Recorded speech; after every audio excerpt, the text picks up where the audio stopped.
He's fundamentally sound. To learn the physical. Tries to deliver the body. Inoue did a maximum impact rather than power. Now combinations open on the when he throws it. Inoue has ready to go to the bot. This bully, Antonio Nieves, messed with Naoya Inoue. First, his coach reportedly disrespected Inoue's father, and then he mocked him in interviews, laughing and calling him names. He kept talking, kept playing games, thinking he was in control.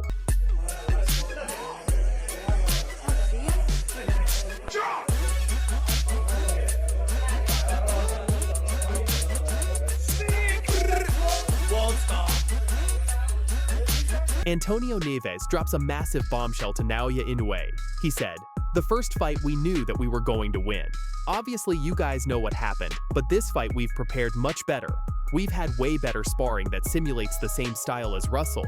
We've been at an altitude of over 10,000 feet above sea level, so every single day that passes, I'm more and more confident that I'm going to win this fight." Tuve mejor preparación, cuestión de guanteo, concentración, preparación en todo, ¿sabes? Para lo que fue el campamento pasado. Y estoy cada día que se acerca más confiado de que la victoria ya es más segura. The first fight we knew that we were going to win. Obviously you guys know what happened, but this fight we prepared much better. We've had way better sparring that simulate the same style as Russell. We've been in the altitude of above over 10,000 feet above sea level. So every single day that passes, I'm more and more confident that I'm going to win this fight. After this message, Naoya Inoue fired back. When asked, going into this fight against Emmanuel Rodriguez, "You are somebody who has won world titles very early in your career. Is this your toughest fight?" He responded, "Yes, of course. This is a unification fight, and I'm looking at this as the toughest fight I've had so far." Going into this fight against Emmanuel Rodriguez, you are somebody who has won world titles very early in your career. Is this your toughest fight? Yes, of course. This is a unification fight, and I'm looking at this as the toughest fight I've had so far. Naoya Inoue's fight against Antonio Nieves on September 9th, 2017 was more than just a title defense. It was a showcase of raw power, precision, and the arrival of a true boxing monster on American soil. This was Inoue's long-awaited US debut, and he delivered a dominant performance that left no doubts about his elite status. But the lead-up to this fight was filled with controversy. Nieves and his team had been running their mouths, showing disrespect at every turn. They thought they could get into Inoue's head. They thought wrong.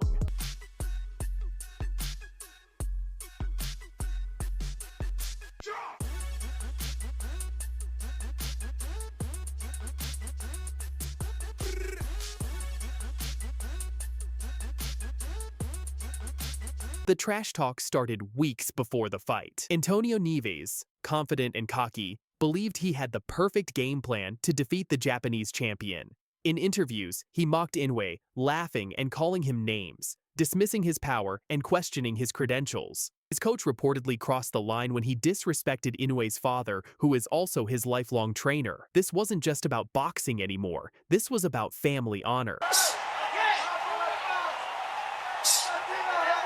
Because obviously you can get caught with a clean shot. Good shot from the other right hand. Nieves kept talking, kept playing games, thinking he was in control. He claimed he had trained at high altitude, had better sparring partners, and was more prepared than ever.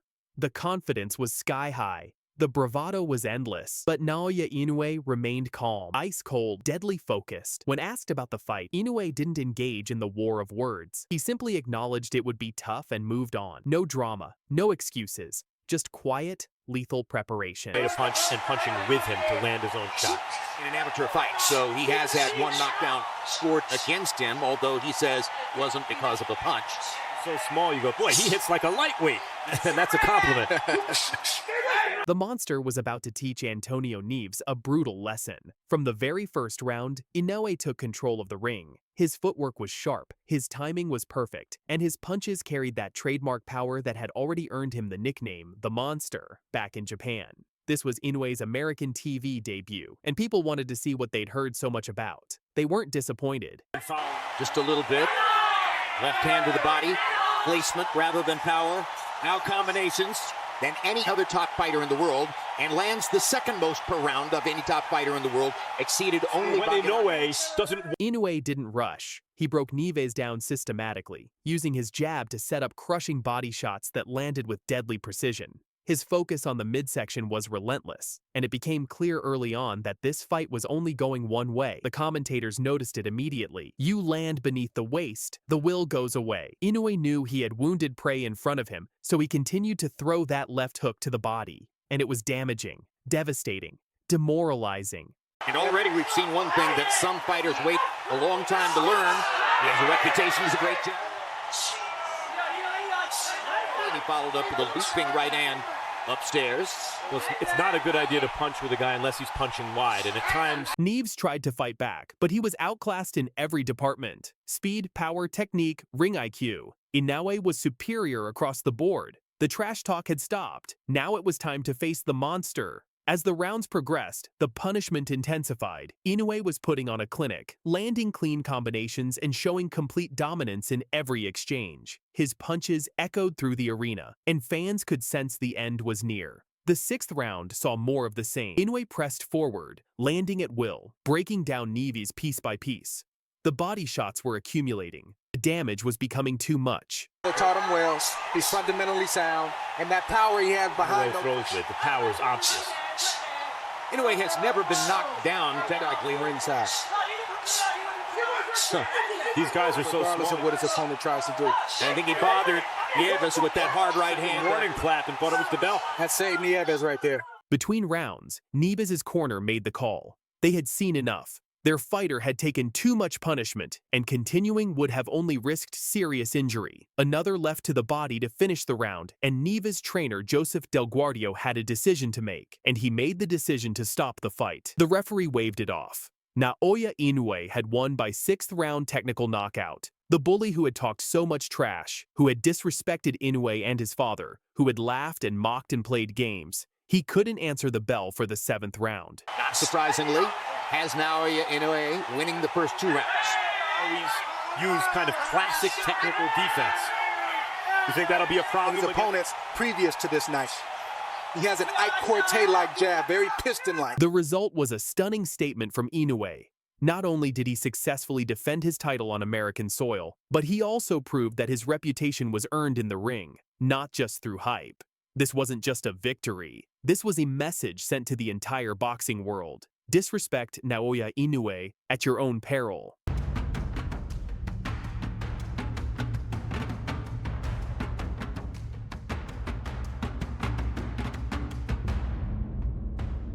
Antonio Nieves learned the hard way that talking trash to a fighter nicknamed the Monster comes with consequences. All that confidence, all that preparation at high altitude, all those sparring sessions, none of it mattered when he stepped into the ring with one of the most skilled and powerful fighters in the world.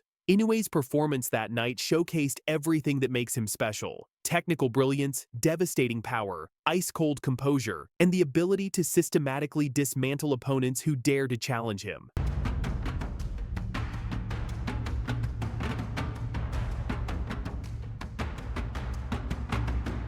The Monster had arrived in America, and he did so in spectacular fashion. Looking back at this fight now, it's clear that September 9th, 2017 was a pivotal moment in Naoya Inoue's career. His US debut could have gone many ways, but Inoue ensured it went only one way, his way. He showed American audiences what Japanese boxing fans already knew, that Naoya Inoue is a once-in-a-generation talent with the skills, power, and mentality to dominate at the highest level.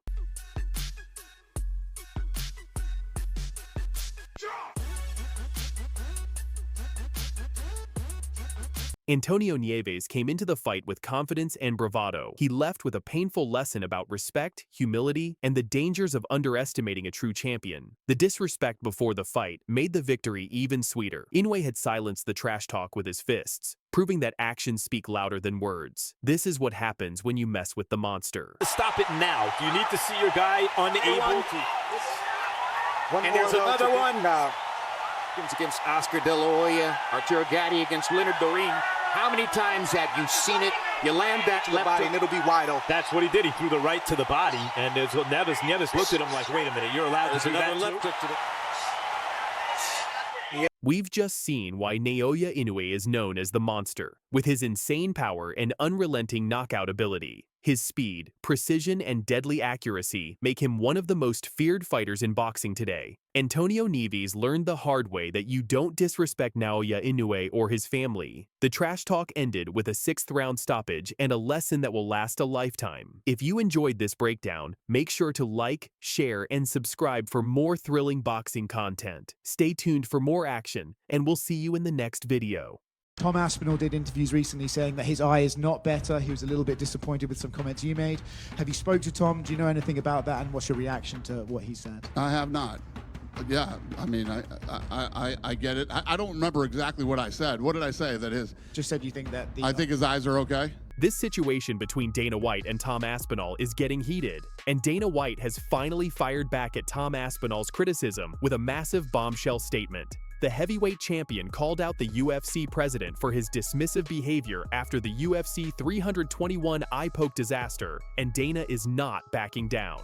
Stay tuned because we've got Dana's full response, the complete timeline of this beef, and Tom Aspinall's latest Twitter message that has everyone talking. Let's get into it. And I know Tom said, you know, I haven't even talked to him and all that stuff, but we have people all over him right now, you know, checking up on him, making sure he's good. Does he need any help or, you know, any specialists? All right, let's rewind and set the stage for those who might have missed what happened. Back in October at UFC 321 in Abu Dhabi, Tom Aspinall was set to defend his undisputed heavyweight title for the first time against top contender Cyril Gane. This was supposed to be a massive fight. The Etihad Arena was packed and fans around the world were hyped. Guys, I just got fucking poked knuckle deep in the eyeball. What the fuck? Why are you booing? What am I supposed to do about it? I didn't do the fucking poke. I can't see. This is bullshit. The fight was just getting going. Complete bullshit. I'm pissed. But then, disaster struck. In the very first round, Cyril Gane accidentally poked Tom Aspinall in both eyes with his fingers. The fight was immediately stopped. Aspinall told the referee he couldn't see, and the bout was ruled a no contest.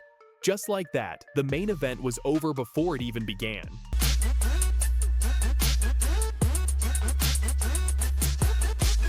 The crowd in Abu Dhabi, they absolutely booed the outcome. Fans were furious, disappointed, and felt robbed of the fight they paid to see. But here's where things got controversial. At the post-fight press conference, Dana White's reaction raised a lot of eyebrows. Instead of showing sympathy for his heavyweight champion, who just suffered a serious eye injury, Dana seemed frustrated and dismissive. He praised Cyril Gane's performance and made comments that suggested Aspinall didn't want to continue, rather than acknowledging he physically couldn't continue due to the foul. After the Jones fight, a lot of people wrote Cyril Gane off.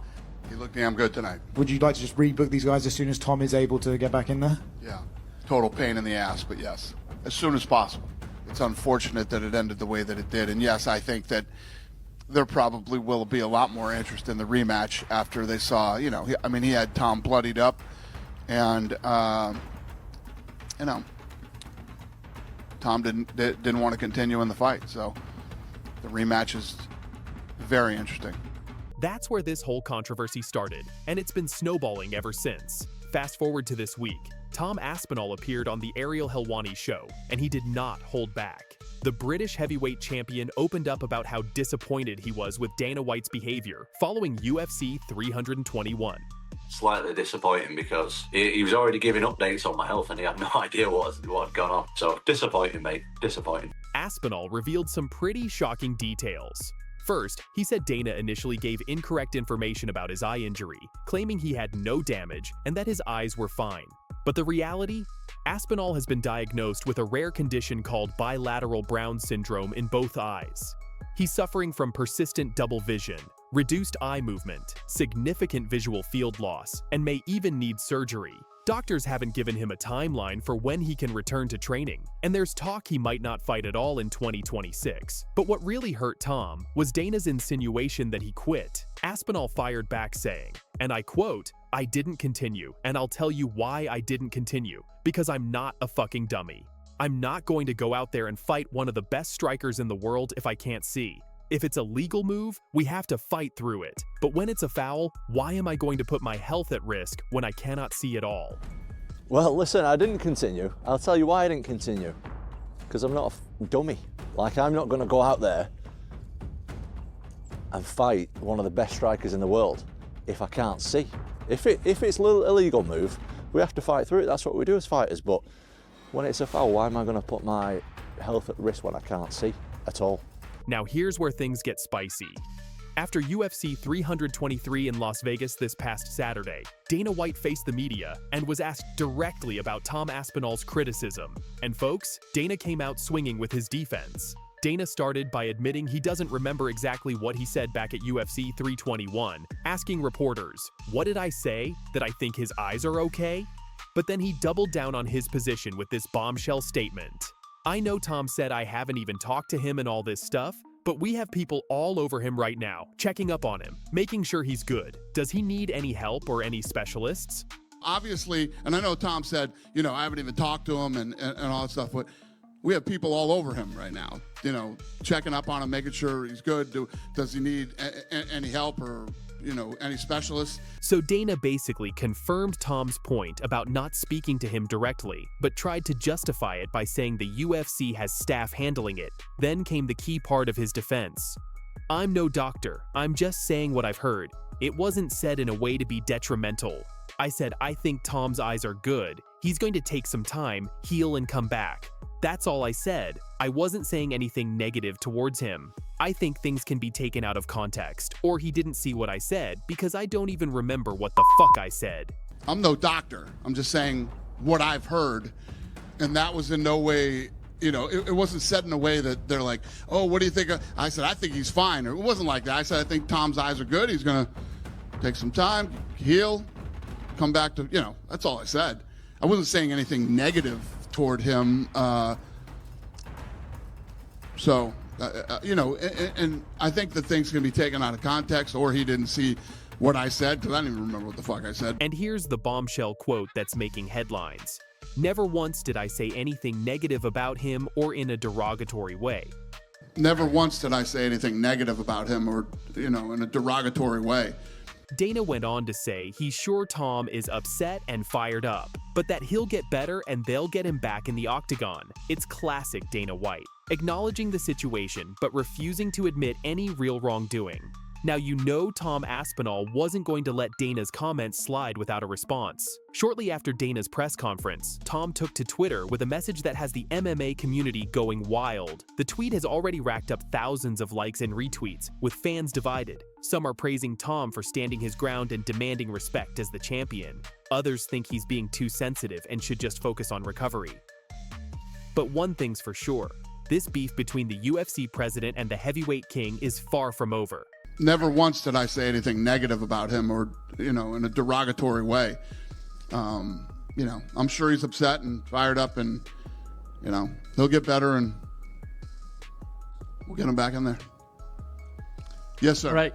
So what does all this mean for the UFC and the heavyweight division? Well, there are a few key takeaways here, but until Tom's eyes heal and he gets medical clearance, we're in limbo. And this beef between him and Dana? It's adding an uncomfortable layer of tension to an already complicated situation. Not a way we want to see a main event end, any fight end. Give us your reaction to the eye poke. I mean, I feel the way everybody feels. Great showing, shitty ending, you know? After the Jones fight, a lot of people wrote Cyril gone off. He looked damn good tonight. Looked like we were in for a few rounds and it was going to be a good fight. And there you have it. Fight fans.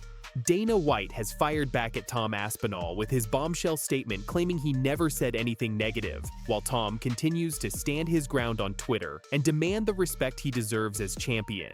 This story is developing rapidly, and you know we'll be here to bring you every update as it happens. What do you think? Is Dana White justified in his response, or should he have handled this situation better? Is Tom Aspinall right to call out the UFC president publicly? Drop your thoughts in the comments below. I want to hear from all of you. Would you like to just rebook these guys as soon as Tom is able to get back in there? Total pain in the ass, but yes. Great showing, ending, you know? What does it take to make an eye poke intentional? Who the knows? Who gives a I can't make people fight, and you definitely can't make somebody continue if they feel they've been injured. Only Tom knows what happened. I mean, he had Tom bloodied up, you know. Tom didn't want to continue in the fight. If you enjoyed this breakdown, smash that like button, subscribe to the channel, and hit the notification bell so you never miss our UFC coverage. Share this video with your MMA friends who need to see what's going on with this Dana versus Tom situation. Thanks for watching, and remember, we'll see you in the next one. Stay ready, because in the UFC, anything can happen. I was very disappointed. Yeah, very disappointed. Have you spoken to him since? No. Is that disappointing? I've spoken to the UFC since, but I've not spoken to...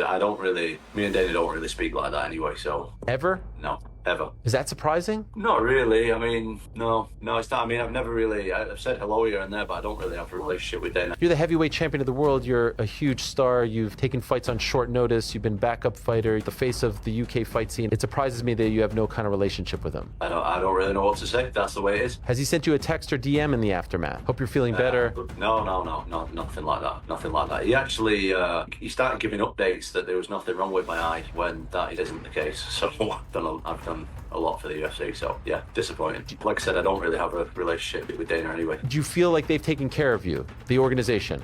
Not really. Is that frustrating? Disappointed, mate. Yeah. Disappointed. Are they already asking, like, hey, when can you come back? Yeah, we sent them all the doctor's reports and stuff, so that's all we can do. UFC heavyweight champion Tom Aspinall has just delivered a brutal warning to Dana White, and trust me, you do not want to miss this.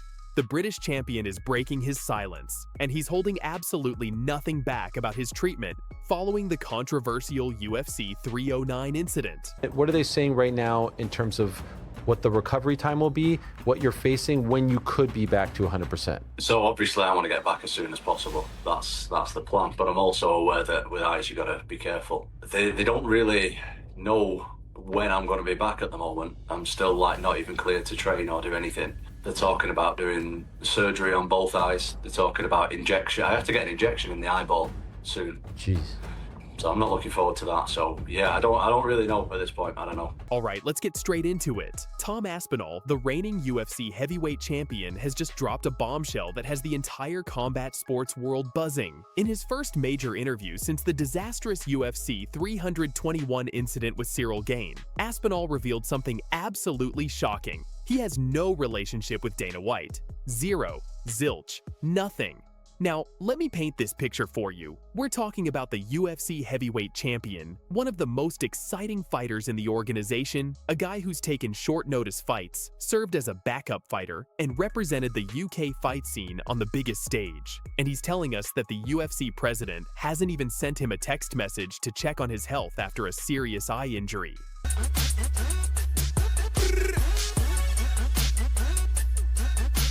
Aspinall didn't hold back, stating he's very disappointed with how the UFC has handled the situation.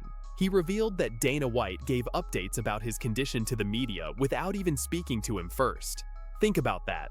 The man is in the hospital dealing with a potentially career-threatening injury, and he's finding out what his boss is saying about him through the media. That's not just disappointing, that's disrespectful. Now let's rewind and talk about what actually happened at UFC 321 in Abu Dhabi. Aspinall was facing off against the dangerous French striker Cyril Gane, and everything was going according to plan until disaster struck. Late in the first round, Gane's fingers went straight into both of Aspinall's eyes, what Tom himself calls a double eye gouge, not just a simple eye poke. Take a moment. Take a moment. Yep, that's it. Oh, yeah. Take a moment. Right over here. Yeah, that was over here, please. Tom. a pretty bad one. Give me a cloth. Give me a cloth. Yeah, sort of dug in there. Oh, both that eyes. left one was the worst. I was looking at the right eye. Seems like the right eye is the one that's bothering you. Yeah. Right now. Sometimes those scraping motions are worse than just taking a finger. The damage was severe. According to medical reports that Aspinall later released, he suffered damage to both eyes, with his right eye taking the worst of it. We're talking about a cracked orbital wall, which is apparently only as thin as a fingernail, damage to the muscles at the back of the eyeball, and ongoing double vision and dizziness that's preventing him from training even weeks later. But here's where things get absolutely insane. Instead of getting support from the organization, Aspinall faced a wave of hatred from fans and critics who accused him of faking the injury. People were saying he quit, that he was looking for a way out, that he didn't want to continue because the fight was getting tough. Didn't even check my phone or nothing for a while. And then I realized, like, oh shit, people genuinely think that I faked this. People actually think that I was faking it. And then I was like, did people actually see the replay of what happened? Because that was a full-on eye poke. If you don't believe the eye poke and you don't believe the doctor's reports, like, what are we doing? Like, what's going on here? Like, I didn't make this shit up. Go watch the replay, check out the doctor's reports. Look, man, I'm in the point where, like, you just cannot please these guys. These guys are fucking losers, man. These guys are just crazy haters who have got nothing good going on in their life, obviously. I still got a lot of fans. I wanted to keep my fans updated with what's going on. And I appreciate everybody that's stuck by me. Aspinall's response? Absolutely perfect. He said, and I quote, "Did people actually look at the eye poke? Why do people think I'm faking this? If you don't believe the doctor's report, what am I supposed to do?" The frustration in his voice is real and honestly, completely justified. Here's where the UFC president really dropped the ball. At the post-fight press conference, instead of defending his champion or even showing concern for the injury, Dana White's demeanor suggested he was more upset that the fight didn't continue. His now infamous line, "Tom didn't want to continue." Let that sink in. Not Tom couldn't see, not Tom suffered a serious injury from an illegal foul, but Tom didn't want to continue. Those words, coming from the UFC president, essentially painted Aspinall as a quitter in front of the entire MMA world. After the Jones fight, a lot of people wrote Cyril Gane off. He looked damn good tonight. Would you like to just rebook these guys as soon as Tom is able to get back in there? Yeah. Total pain in the ass, but yes. It's unfortunate that it ended the way that it did. I mean, he had Tom bloodied up, and, you know, Tom didn't want to continue in the fight, so. And it gets worse. Aspinall revealed that when he asked if the UFC had taken care of him in the aftermath, shown him support, or offered the kind of backing that a champion deserves, his answer was devastating. Not really. When asked if they're already pressuring him about when he can return, Aspinall confirmed, yeah. So let me get this straight. No support, no compassion, no understanding about the severity of the injury, but plenty of pressure about getting back in the cage. That's the treatment the heavyweight champion of the world is getting. How are the eyes? The eyes are, unfortunately, not back to full health yet. So we're still waiting. We put the doctor's reports out recently. Yes. Which has been a bit of a whirlwind, to be honest with you, because I know there's a lot of haters out there. Of course, this is professional sport at the highest level. We have haters. Now, here's where things get really interesting. Aspinall's father had previously mentioned in an interview during Fight Week that he wanted Tom to consider boxing after fighting out his UFC contract. At the time, it seemed like just a passing comment, maybe a negotiating tactic. But now, after everything that's happened, the lack of support, the public criticism, the pressure to return without proper care, that boxing option is looking a lot more realistic. While Aspinall himself says he's never directly told the UFC he wants to fight out his contract and move to boxing, he made it crystal clear that he understands fighters need to maximize their earnings and that he has work to do in the UFC for now. Can I ask, do you share his sentiment? Would you like to fight out your contract and go on to boxing? Never say never, but I think that I've got more. I always said it from the beginning, like, I got work to do in the UFC, so right now and before the fight, that wasn't really something that I was thinking about. The message to Dana White is clear. Treat me with respect, give me the support I deserve as your champion, or watch me take my talents and my massive UK fan base somewhere else. Let's talk about the actual medical situation because this is serious stuff. Aspinall is facing potential surgery on both eyes. He's also mentioned needing injections directly into his eyeball. And yes, that's as horrifying as it sounds. The damage to the back of his eyeball and the cracked orbital wall means any surgical intervention is pretty risky, because doctors have to go so far into the eye.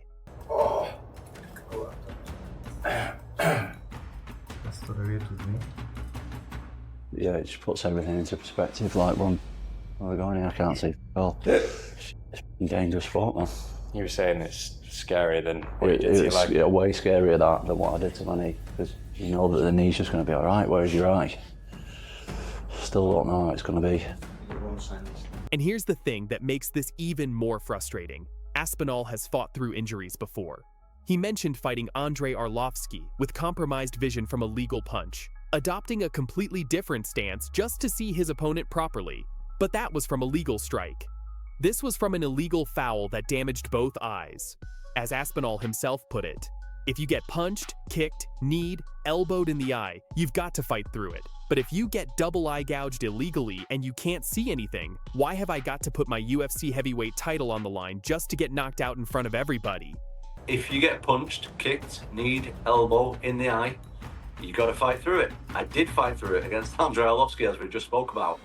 If you get, and that's with one eye, if you get double eye gouged and you can't see anything because of an illegal move, why you got to fight through it? Why have I got to put my UFC heavyweight title on the line that I've worked for my whole life for, just to go and get knocked out in front of everybody? Here's what really gets me about this whole situation. The UFC has a serious eye poke problem. And what do you think about Dana White saying Tom didn't continue? I mean, he had Tom bloodied up. Tom didn't want to continue in the fight. Well, listen, I didn't continue. I'll tell you why I didn't continue.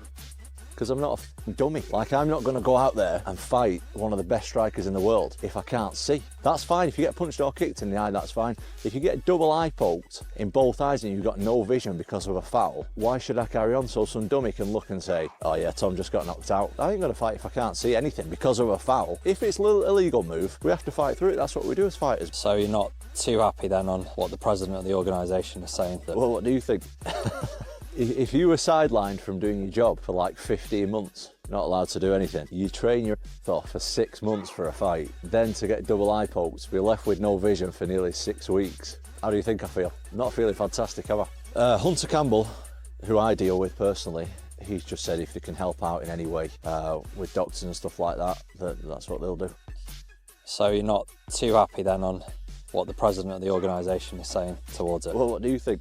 Tom Aspinall has finally broken his silence, and he's not holding back. After weeks of criticism, medical evaluations, and Dana White questioning his heart, the UFC heavyweight champion is firing back with both barrels. This is the story of what really happened at UFC 321, why Aspinall says he's not a dummy, and the massive rift that's opening up between him and the UFC boss. Let's get into it. I had a bloody nose. I mean, he had Tom bloodied up. Look, any of my sparring partners know you only have to look at that thing. I think it's a bit red now as well, isn't it? It might be a bit red today, yeah. Got the old Rudolph thing going on. It's not broken though, just to be clear. No, my nose isn't broken, but I have broke my nose about 3 or 4 times. Touch me in the nose, it'll bleed. Yeah, nosebleeds happen in fights. Yeah, was he hitting me with a few jabs? Yes. Was I hitting him with a few shots as well? Yes. I thought it was going to be a 5-round fight. Let's rewind to October at UFC 321 in Abu Dhabi. Tom Aspinall was making his first defense as the undisputed UFC heavyweight champion against the dangerous striker Cyril Gane. The stakes couldn't have been higher. Aspinall had waited 15 months on the sidelines, watching the John Jones saga unfold, finally getting his moment to prove he's the real deal. Cyril Gane threw out his hands and drove his fingers deep into both of Aspinall's eyes simultaneously. We're not talking about a glancing touch here. Aspinall described it as Gane trying to turn his head into a bowling ball with a double eye poke, knuckle deep in both eyes.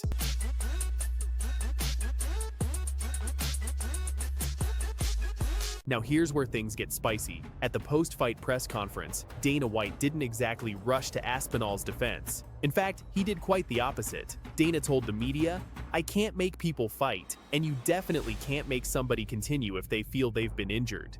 Only Tom knows what happened. Could he see? Couldn't he see? Could he continue? Only he knows that. I can't make people fight, right? If I want to put together a fight, I can't make people fight. And you definitely can't make somebody continue if they feel they've been injured. Only Tom knows what happened. You know, could he see, couldn't he see, could he continue? Only he knows that. But then came the kicker. Dana added, I mean, he had Tom bloodied up and Tom didn't want to continue in the fight. So who gives a shit? Wait, what? Didn't want to continue? Those 4 words sent shockwaves through the MMA community. The implication was clear. Dana was suggesting that Aspinall quit, that he took the easy way out, that maybe he wasn't as tough as everyone thought. I mean, he had Tom bloodied up, and you know, Tom didn't want to continue in the fight, so the rematch is very interesting. But silence has its limits, and Tom Aspinall reached his breaking point. In a new YouTube video, the heavyweight champion came out swinging, and he had a message for Dana White, the haters, and anyone questioning his toughness. When asked directly about Dana's comments, Aspinall didn't mince words. Well, listen, I didn't continue. I'll tell you why I didn't continue. Because I'm not a fucking dummy. Like, I'm not going to go out there and fight one of the best strikers in the world if I can't see with double vision with